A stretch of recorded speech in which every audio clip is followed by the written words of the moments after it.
ಆತ್ಮೀಯ H16 ಅರ್ಥಾತ್ ಹೇ ಸೀತಾ ನಮಗೆ ಸ್ವಾಗತ. ನಾನು ನಿಮ್ಮವ MI ಅಥವಾ ಮಲ್ಲಪ್ಪ ಚೋತಾರ. ಆತ್ಮೀಯರೇ, ಒಂದು ಕೆಟ್ಟ ಸುದ್ದಿ ಈ ಸರ್ಕಾರದಿಂದ. 9 ವಿಶ್ವವಿದ್ಯಾಲಯಗಳನ್ನು ಸ್ಟಾರ್ಟ್ ಮಾಡೋದು ಬೇಡ ಅಂತ ಸಮಿತಿ, ಅದು ಸಚಿವ ಸಂಪುಟ ಉಪಸಮಿತಿ ಸಭೆಯಲ್ಲಿ ತೀರ್ಮಾನ ಮಾಡಿದ್ದಾರೆ.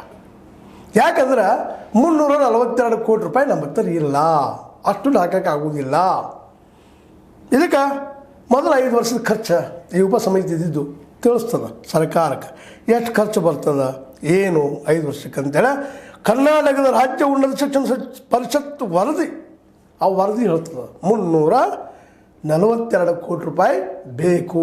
ಅದಕ್ಕೆ ನಮ್ಮ DK ಶಿವಕುಮಾರ್ ಅಧ್ಯಕ್ಷತೆಯ ಈ ಉಪಸಮಿತಿ ಇದ್ದಿದ್ದು 9 10ರಾಗ 9 ತೆಗೆದು ಬಿಡ್ರಿ, 9 ಇರಲಿ.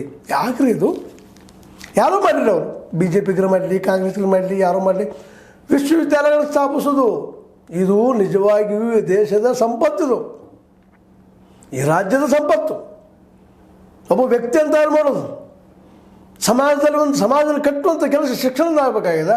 ಅದು ದುರಂತ 9 ವಿಷಯದಲ್ಲಿ ಬಂದು ಕೊಟ್ಟಿದ್ದಾರೆ ಈ ಮಹಾಶಯರು. ನಾವು ಎಷ್ಟು ಕೊಡ್ತೇವೆ ಜನ ಎಲ್ಲ ಟ್ಯಾಕ್ಸ್? ಸ್ವತಃ ನಿಮ್ಮ ಸಿದ್ದರಾಮಯ್ಯರಾವ್ ಹೇಳುವಂಗ 4.5 ಲಕ್ಷ ಕೋಟಿ ರೂಪಾಯಿಗಳನ್ನು ಕೊಡ್ತೀವಿ ನಾವು ಟ್ಯಾಕ್ಸ್. ಅದನ್ನು ರೋಡ್ ಡೆವಲಪ್ಮೆಂಟು, ಆ ಡೆವಲಪ್ಮೆಂಟು, ಈ ಡೆವಲಪ್ಮೆಂಟು ಖರ್ಚು ತೋರಿಸಿ ಹಾಕಿ ಗುಳುಮ್ ಮಾಡಿಬಿಡ್ತೀರಿ. ಸೆಂಟ್ರಲ್ ಗೌರ್ಮೆಂಟ್ದವ್ರು ನೀವು ಕೊಡ್ಕೊಂಡು ನೀವು ಯಾವ್ದಾರು ಆರೋಪ ಮಾಡೋದು, ಅವ್ರು ನಿಮ್ಮ ಮೇಲೆ ಆರೋಪ ಮಾಡೋದು. ಈ ಮೆಟ್ರೋಸ್ನಾಗ ಮಾಡ್ತಾಯಿದ್ರಿ ನಾವು. ಅವ್ರು ಸೂರ್ಯ ಯಾರು ಅವರು MP ಸೂರ್ಯ ತಿಂತವರು ಆರೋಪ ಮಾಡ್ತಾಯಿದ್ದಾರೆ. ಇಲ್ಲ ಕೇಂದ್ರ ಸರ್ಕಾರ ತಪ್ಪಿಲ್ಲದ್ರೊಳಗೆ ಅಂತ. ಅಂದರೆ ಇದರ ಅರ್ಥ ಒಬ್ಬರ ಮೇಲೆ ಆರೋಪ ಪ್ರಚಾರ ಮಾಡ್ತಾ ಹೋಗುವಂಥವ್ರು ನೀವೆಲ್ಲ. DK ಶಿವಕುಮಾರ್ ಅವರ ನಿಮ್ಮ ಉಪಸಮಿತಿ, ನಿಮ್ಮ ಅಧ್ಯಕ್ಷತೆಯಲ್ಲಿ ನಡೆದದ ಈ 9 ವಿಶ್ವವಿದ್ಯಾಲಯಗಳನ್ನು ಬಂದ್ ಮಾಡೋಂಥ ಮನಸ್ಸು ನಿಮಗೆ ಯಾಕಾದರೂ ಬಂತು ಅಂತ? ನಿಮ್ಗೆ 342 ಕೋಟಿ ರೂಪಾಯಿ ಹೊಂಡಿಲ್ವಾ? ನಿಮ್ಮ ಆಸ್ತಿಗೆ ಸಲ ನೆನಪಿಸ್ಕೊಳ್ರಿ ಎಷ್ಟು ಅದಾವಂತೇಳಿ. ಯಾವುದೂ ಇರಲಿ, 52 ಕೋಟಿ ರೂಪಾಯಿ ನಮ್ಮ ಇವರು ಸಿದ್ದರಾಮಯ್ಯನವ್ರದ್ದು, ನಿಮ್ದಂತೂ ಸಾವಿರಾರು ಕೋಟಿ ಈಗಲ್ಲಿ ಕೇಸ್ಗಳಿದ್ದಾವೆ ಒಂದ್ರ ಮೇಲೆ ಒಂದು. ಅಂತ ನಿಮಗೆ 342 ಕೋಟಿ ನೀವು ಸ್ವತಃ ನಿಮ್ಗೆ ಬಂದು ಏನೋ ನಿಮ್ಮ ಪಾಕೆಟನ್ನು ಹಾಕ್ಬೋದಿತ್ತಲ್ಲ, ಅದೆಷ್ಟು ಕೇಳ್ತಾ ಇದ್ದಾರಪ್ಪ? 5 ವರ್ಷದ ಖರ್ಚು ಇದು. ಅದಕ್ಕೆ 9 ವಿಶ್ವವಿದ್ಯಾಲಯಗಳನ್ನು ಬಂದ್ ಮಾಡಲಿಕ್ಕೆ ಹೊಡಿದ್ದೀರಿ. ನಿಜವಾಗಿಯೂ ಇದು ನೋವಿನ ವಿಷಯ ಮತ್ತು ನಮ್ಮ ಜನಕ್ಕೆ ಮಾಡುತ್ತಿರುವಂಥ ಅನ್ಯಾಯ ಇದು. ಯಾಕಂದರೆ ಮುಖ್ಯವಾಗಿ ಮನುಷ್ಯನಿಗೆ ಬೇಕಾಗಿದ್ದು ಶಿಕ್ಷಣ, ಅದರಲ್ಲೂ ಉನ್ನತ ಶಿಕ್ಷಣ. ಏನೋ ಕೊಟ್ಟರೆ ಇವತ್ತು ಬಿಸಿ ಊಟ ಅದು ಇದು ಕೊಟ್ಟು ಏನೋ ಒಂದಿಷ್ಟು ಸರ್ಕಾರಿ ಶಾಲೆಗಳಿಗೆ ಒಂದಿಷ್ಟು ಏನೋ ಮಾಡಿದ್ರಿ.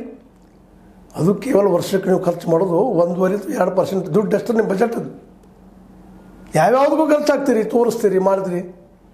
ಒಂದು ನಿಮ್ಮ ಕಡೆಯಿಂದ ಕರ್ನಾಟಕದಲ್ಲೇ ವಿಶೇಷವಾಗಿ ಕೃಷಿಗೆ ಒಂದು ನಿಮ್ಗೆ ಈಗಾಗಲೇ ಕೇಂದ್ರ ಸರ್ಕಾರ ಅಂತ ರಿಜೆಕ್ಟ್ ಮಾಡಿದ. ಮತ್ತು ಬೇರೆ MSP ಕಾನೂನು ಮಾಡಲಿಕ್ಕೆ ಆಗಲಿಲ್ಲ ಕರ್ನಾಟಕದಲ್ಲಿ. ನಿಮಗೆ ಕೇಳಿದ ತಕ್ಷಣ ಉತ್ತರ ಕೊಡ್ತೀರಿ, ಅವ್ರ ಮೇಲೆ ಆರೋಪ ಮಾಡ್ತೀರಿ. ನೀವು ಮಾಡೋಕ್ಕೆ ಹಾಕೋದಲ್ಲ, ನಿಮಗೂ ಸ್ಟೇಟ್ ಲಿಸ್ಟ್ನಾಗಿಲ್ವ? ಅದು ಕೃಷಿ ಶಿಕ್ಷಣ ಸ್ಟೇಟ್ ಲಿಸ್ಟ್ನಾಗಿಲ್ವ? ನೀವ್ಯಾಕೆ 342 ಕೋಟಿ ಹಾಕಿ ನಂತರ ಕೇಂದ್ರಕ್ಕೆ ಬೆಳೆಸಬಾರ್ದು? ಆ 4.5 ಲಕ್ಷ ಕೋಟಿಯಲ್ಲಿ ಈಗ 340 ಹಾಕಿರಿ ಅಂತೇಳಿ ಜನ ನಿಮಗೆ ಬೆಂಬಲಿಸ್ತಾರಲ್ರಿ. ಜನಪರವಾದ ಹೋರಾಟ ಇದು. ಜನರನ್ನು ಜ್ಞಾನಿಗಳನ್ನಾಗಿ, ವಿಚಾರವಂತರನ್ನಾಗಿ ಮಾಡುವಂಥ ಒಂದು ಕೆಲಸ. ಅಂಥದ್ದು ಸಾರಾಯಿಗೆಲ್ಲ ಬೇಕಾದ್ರೆ ಕೊಡ್ತೀರಿ, ಮತ್ತು ಏನು ಕೊಡ್ತೀರಿ? ಓಪನ್ ಮಾಡೋಕ್ಕೆ ಕೊಡ್ತೀರಿ. ಅಬ್ಕಾರಿ ನಮಗೆ ಇಂಟ್ರೆಸ್ಟ್ ಇದು ಬರ್ತದೆ ಅಂತೇಳಿ, ತೆರಿಗೆ ಬರ್ತದೆ ಅಂತೇಳಿ ಆ ಎಲ್ಲ ತೆರಿಗೆಯನ್ನು ಜನರನ್ನು ಹಾಳು ಮಾಡೋದು ಸಾರಾಯಿ, ಗುಟ್ಕ ಅಂಥವಕ್ಕೆಲ್ಲ ಅವಕಾಶ ಕೊಟ್ಟ. ಆ ಬರುತ್ತಿರೋ ತೆರಿಗೆಯಿಂದ ಅಟ್ಲೀಸ್ಟ್ ಬಡ ಮಕ್ಕಳ ಕಲಿತು ಫ್ರೀ ಹಾಕಿರುವಂಥ ಈ ವಿಶ್ವವಿದ್ಯಾಲಯಗಳನ್ನ ಯಾಕೆ ತಾನು ಮಾಡಬಾರ್ದು? ಪ್ರೈವೇಟ್ರಿಗೆ ಯಾಕೆ ಕೊಟ್ಬಿಟ್ಟಿದ್ರಿ? ಪ್ರೈವೇಟ್ರಿಗೆ ಸಿಕ್ಕಾಪಟ್ಟೆ ರೇಟು, ಅವ್ರು ಹೇಳಿದ್ದ ರೇಟು. ಎಷ್ಟು ಜನ ಕಲಿಲಿಕ್ಕೆ ಸಾಧ್ಯ ಇದರಲ್ಲಿ? ಮತ್ತು ಕೊಟ್ಟಂಥ 10 ಯಾರೋ ಹಿಂದೆ ನಮ್ಮ ಯಡಿಯೂರಪ್ಪನವ್ರು ಮಾಡಿರ್ಬೋದು, ಯಾರೋ ಮಾಡಿರ್ಬೋದು, ಅವರು ಬಜೆಟ್ ಇರಲಾರ್ದು ಮಾಡಬಾರ್ದಾಗಿತ್ತು ಅದನ್ನು. ಅದು ಮಾತು ಸತ್ಯ. ಯಾವ್ದಾರು ಹೇರಿ ಹೋಗ್ಬಿಡೋದು ಹೋಗೋ ಮುಂದೆ, ತಾವು ಗೌರ್ಮೆಂಟ್ ಮುಗಿಸೋ ಮುಂದೆ, ಚುನಾವಣಾ ಭರವಸೆಗಳು ಕೊಡೋ ಮುಂದೆ ನಾವು 9 ಯೂನಿವರ್ಸಿಟಿ ಮಾಡ್ತಾಯಿದ್ದೀವಿ, 10 ಯೂನಿವರ್ಸಿಟಿ ಮಾಡ್ತಾಯಿದ್ದೀವಿ ಅಂತ ಕೊಟ್ಟು ಹೋಗ್ಬಿಡೋದು. ಮುಂದೆ ಬರ್ತಾರೆ. ಯಾಕೆ 10 ಗಂಟೆ ಇರೋದಿಲ್ಲ.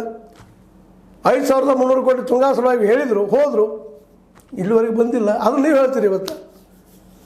ಇವತ್ತು ನೀವು ಸರ್ಕಾರ ನಿಜವಾಗಿಯೂ ನೀವು DK ಅವರಾಗಿರ್ಬೋದು, ಸಿದ್ದರಾಮಯ್ಯನವರಾಗಿರ್ಬೋದು, ಉನ್ನತ ಶಿಕ್ಷಣಾಧಿಕಾರಿ ಅದು ಮಿನಿಸ್ಟರ್ ಅಂತ ನಮ್ಮ ಏನಪ್ಪ ಅಂತಂದ್ರೆ MC ಸುಧಾಕರ್ ಅವರಾಗಿರ್ಬೋದು, ಡಾಕ್ಟರ್ ಶರಣ ಪ್ರಕಾಶ್ ಅವರಾಗಿರ್ಬೋದು, ಶರಣ ಪಾಟೀಲ್ ಅವರಾಗಿರ್ಬೋದು, HK ಪಾಟೀಲ್ ಅವರಾಗಿರ್ಬೋದು, SC ಮಾದೇವಪ್ಪನವರಾಗಿರ್ಬೋದು, ನಿಮಗೆ 342 ಕೋಟಿ ರೂಪಾಯಿ ಹೊಂಚಲಿಕ್ಕೆ ಆಗಲಿಲ್ವಾ? ಯಾಕೆ ಆಗಲಿಲ್ಲ? ಏನು ಕಾರಣ? ಜನ ಮುಂದೆ ಇಡ್ರಿ ಅದನ್ನು. ಯಾಕೆ ನಿಮ್ಮಲ್ಲಿ ದುಡ್ಡಿಲ್ವಾ, ಒಟ್ಟು ಕೊಡ್ತಾ ಇಲ್ವಾ ಸಿಗೇನು ಸರ್ಕಾರ, ಇವ್ರನ್ನ ಯಾಕೆ ಮುಸ್ತಾ ಇದ್ದೀರಿ? ಪಾಪ ಅವ್ರು ಕೊಡ್ರಿ, ಏನು ಬಡ ಮಕ್ಕಳು, ಅದ್ರ ಜೊತೆಗೆ ಅನೇಕ ಜನ ಉದ್ಯೋಗ ಸಿಗ್ತದೆ ಅವ್ರಿಗೆ, ಕ್ಲಾರ್ಕ್ ಆಗಿವೋ ಮತ್ತೇನೋ ಆಗಿವೋ ಬೋಧಕರಾಗಿವೋ. ಪಾಪ ನಮ್ಮಳೆ ಸಾಯ್ತಾ ಇರ್ತಾರೆ ಜನ, MA PhD ಮಾಡ್ಕೊಂಡು ಮತ್ತೇನು ಮಾಡ್ಕೊಂಡು ರೋಡ್ ಬೀದಿಯಲ್ಲಿ ಅಡ್ಡಾಡ್ತಾ ಇದ್ದಾರೆ, ಅವ್ರಿಗೆ ಉದ್ಯೋಗ ಆಗೋದಿಲ್ಲೇನ್ರಿ? ಒಂದು ಹೊಸ ಉದ್ಯೋಗ ಸೃಷ್ಟಿ ಆಗೋದಿಲ್ವ ಅವ್ರಿಗೆ? ಅಲ್ಲೇ ವರ್ಕರ್ಗೆ ಉದ್ಯೋಗ ಸೃಷ್ಟಿ ಆಗೋದಿಲ್ವ? ಸೃಷ್ಟಿ ಆಗೋ ಕೇಂದ್ರದು. ಮತ್ತು ನಿಜವಾಗಿಯೂ ದೇಶ ಕಟ್ಟುವ ಕೆಲಸ ವಿಶ್ವವಿದ್ಯಾಲಯಗಳು ಹೆಚ್ಚಾಗಬೇಕಿಲ್ಲ. ಏನು ನೀವು ಮಾಡ್ತಾಯಿದ್ರು? 9 ವಿಶ್ವವಿದ್ಯಾಲಯ ದೂರ ಮಾಡ್ತಾಯಿದ್ರಿ, ಇದು ಖಂಡನೀಯ. ಈ ಮಾತ್ರ ಮತ್ತೊಮ್ಮೆ ಹೇಳ್ಬೇಕಾಗಿದೆ. ನೋಡ್ರಿ, ಒಬ್ಬ ಹೆಬ್ಬಟ್ಟಿನ ಹೆಣ್ಣುಮಗಳು ಸುಖ್ರಮ್ಮ ಸುಖ್ರಿ ಗೌಡ, ಎಂಥ ಅದ್ಭುತ. ಜಾನಪದ ವಿಶ್ವವಿದ್ಯಾಲಯದಲ್ಲೇ ಅವ್ರು ಕರೆಸಿ ಅವ್ರಿಗೆ ಪಾಠ ಮಾಡಿಸೋದು. ಹೆಬ್ಬಟ್ಟಿನ ಹೆಣ್ಣುಮಗಳು, ನೀವು ಚಲೋ ಕಲ್ತಂದ್ರೆ ಪಾಪ ಕುಳಿತಿದ್ದಾರಲ್ಲ ಸಾಕಷ್ಟು. ಸುಮ್ಮನೆ ಏನೋ ಹಾರ ಹಾಕಿ ಪಾಪ ಅಂತ ಹೆಣ್ಮಗಳಿಗೆ ಕೊಟ್ಟು ಗೌರವ ಕೊಟ್ಟು ಕಳಿಸ್ಬಿಡ್ತಾಯಿದ್ರಿ. ಇವತ್ತು ನಿಜವಾಗಿ ಹೊಸದು ಜನ ಸಾಕಷ್ಟು ಇದ್ದಾರೆ. ಈ 9 ವಿಶ್ವವಿದ್ಯಾಲಯಗಳಲ್ಲೇ 11 ವಿಶ್ವವಿದ್ಯಾಲಯಗಳಲ್ಲೇ ನೀವು ಎಲ್ಲರಿಗೂ ಉದ್ಯೋಗ ಕೊಡ್ಬೋದು, 2 ಊಟೆಲ್ಲ ಒಳ್ಳೆ ಬದುಕು ಮಾಡ್ಬೋದು. ಈ ಪೇಮೆಂಟ್ ಬೇಕಾದ್ರೆ ಕಡಿಮೆ ಕೊಡ್ರಿ, ಏನೋ ಕೊಡ್ರಿ, ಉದ್ಯೋಗ ಆಗಲಿ ಅವ್ರಿಗೆ ಪರ್ಮನೆಂಟಾಗಿ.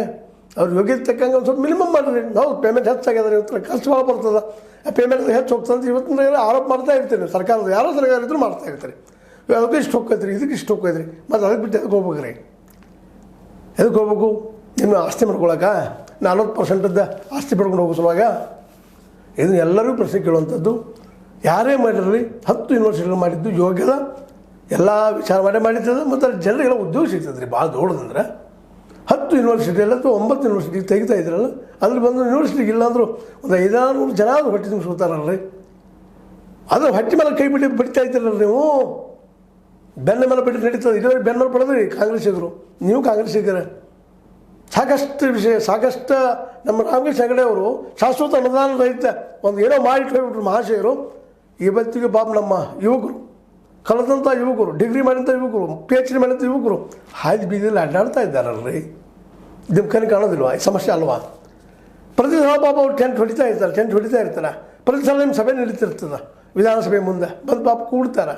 ಅಂದಿನ ಅವ್ರಿಗೆಲ್ಲ ಮಾಡೋದಕ್ಕೆ ಒಂದಿನೋ ಸ್ವತಂತ್ರ ಹೊಲ ಒಂದು ಕೊಟ್ಟು ಬಿಟ್ಟಿದ್ರಿ.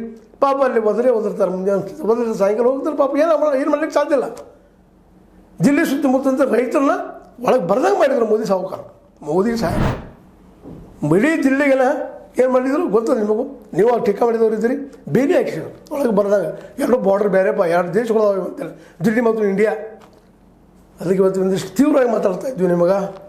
ದಯವಿಟ್ಟು DK ಶಿವಕುಮಾರ್ ಅವರ, ಸಿದ್ದರಾಮಯ್ಯನವರ ಇವು ಬಂದ್ ಮಾಡಬೇಡ್ರಿ. ಎಷ್ಟು ರೀ 340 ಕೋಟಿ ಚಿಜ್ಬಿ ಅದು ಒಬ್ಬ ಸರ್ಕಾರಕ್ಕೆ. ಅಷ್ಟು ಕೊಟ್ಟು ಪಾಪ ಒಂದು 5 ವರ್ಷದ ಬಜೆಟ್ ಮಾಡಿಕೊಟ್ರೆ ಅಲ್ಲೇ ಒಂದೊಂದು ಯೂನಿವರ್ಸಿಟಿಯಿಂದ ಮಿನಿಮಮ್ ಒಂದು 500 ಜನ ಬರ್ತಾರೆ. ಜೊತೆಗೆ ಆ ವಿದ್ಯಾರ್ಥಿಗೆ ಹೊಸ ಬದುಕಾಗ್ತಾರೆ, ಕಲಿತಾರೆ ಮಕ್ಕಳು. ಫ್ರೀಯಾಗಿ ಕಲಿಸಿದ್ರೆ ಕಲಿತಾರೆ ಮಕ್ಕಳು. ಅದನ್ನು ವೈಜ್ಞಾನಿಕವಾಗಿ ಬೆಳೆಸುವಂಥ ಕೆಲಸ ಆಗಬೇಕಾಗಿದೆ. ಸುಮ್ಮನೆ BJP ಟೀಕಾ ಮಾಡೋದು, RSS ಟೀಕಾ ಮಾಡೋದು ಏನು ಅರ್ಥ ಇಲ್ಲ. ವೈಜ್ಞಾನಿಕವಾಗಿ ಅಲ್ಲಿ ಮಕ್ಕಳನ್ನ ಬೆಳೆಸುವಂಥ ಅವಕಾಶ ಇರೋದು ಯೂನಿವರ್ಸಿಟಿಗಳಲ್ಲಿ. ಒಳ್ಳೊಳ್ಳೆ ಸಬ್ಜೆಕ್ಟ್ಗಳನ್ನು ಹಾಕಿರಲ್ಲ. ಅದೇ ರೀತಿ ಒಳ್ಳೆ ಕಲಿತಂಥ ನಮ್ಮಲ್ಲಿ ವಿಜ್ಞಾನವನ್ನು ತಿಳಿದಂಥ ಅನೇಕ ಯುವಕರಿದ್ದಾರೆ, ಅವ್ರಿಗೆ ಅವಕಾಶ ಮಾಡಿಕೊಡ್ರಿ. ಅವ್ರ್ಯಾಕೆ ಮತ್ತೆ ಅಮೆರಿಕ ಹೋಗ್ತಾರೆ? ಇದಕ್ಕೆ ನೀವು ಮಾಡಿದವ್ರಲ್ಲಿ ಅದಕ್ಕೆ ಇದು ಕಲ್ತಂಥವ್ರು ಭಾಳಷ್ಟು ಅಮೆರಿಕ ಅಲ್ಲಿ ಮಾಡಿ ಪಾಪ ಅಮೆರಿಕದ ಬಂದರು, ಕೈ ಭೇಟಿ ಹಾಕ್ಕೊಂಡು ಮತ್ತೆ ಹಾಕ್ಕೊಂಡು. ಅವ್ರು ಯಾರು ವೆಲ್ ಎಜುಕೇಟೆಡ್. ನೀವು ತಯಾರು ಮಾಡಿದ ಪ್ರಾಡಕ್ಟ್ ಅದು ತಮ್ಮ ದುಡ್ಡು ಹಾಕೊಂಡು ಮಾಡಿ ಕಲ್ತು ಅಲ್ಲಿ ಹೋಗಿ ಮತ್ತೆ ಹೊಳೆ ಬಂದರು. ಅದಕ್ಕೆ ಹೋಗಿ ಅಟ್ಲೀಸ್ಟ್ ವಿಮಾನ ಸಹಿತ ನಮ್ಮ ಮೋದಿಯನ್ನು ಕಳಿಸ್ಲಿಕ್ಕಾಗಲಿಲ್ಲ. ಇವೆಲ್ಲನೂ ಜ್ಞಾಪಿಸ್ಕೊಂಡು ಇವತ್ತು ನಮ್ಮ ಸರ್ಕಾರ, ಸಿದ್ದಣ್ಣವ್ರ ಸರ್ಕಾರ, ಜೊತೆಗೆ DK ಶಿವಕುಮಾರ್ ಅವ್ರ ಸರ್ಕಾರ, ಇವು 9 ವಿಶ್ವವಿದ್ಯಾಲಯ ಮುಚ್ಚದಿರಲಿ, ಅಲ್ಲಿ ಸ್ಟಾರ್ಟ್ ಮಾಡಲಿ. 342 ಕೋಟಿ ಭಾಳಲ್ಲ ಸರ್ಕಾರಕ್ಕೆ. ಯಾಕಂದ್ರೆ ನಾವು ಸ್ವತಃ ಸಿದ್ದರಾಮಯ್ಯ ಹೇಳುವಂಗೆ 4.5 ಲಕ್ಷ ಕೋಟಿ ಟ್ಯಾಕ್ಸ್ ಕೊಡ್ತೀವಿ. ಅದ್ರಾಗ 342 ಕೋಟಿ ಯಾವ ಮೂಲಿ ಅಂತ ಹೇಳ್ತಾ ನಿಮಗೆ ಲೈಕ್ ಆಗಿರ್ಬೋದು. ಲೈಕ್ ಮಾಡಿ, ಶೇರ್ ಮಾಡಿ, ಕಮೆಂಟ್ ಮಾಡಿ. ಜೊತೆಗೆ ಸಬ್ಸ್ಕ್ರೈಬ್ ಆಗೋದು ನಿಲ್ಲಿಸ್ಲಿಕ್ಕೆ ಹೋಗ್ಬಾರ್ದು. 16 ನ್ಯೂಸ್ ಇದು ಸತ್ಯದ ಕೈಗಳಲ್ಲಿ ವಂದನೆಗಳು.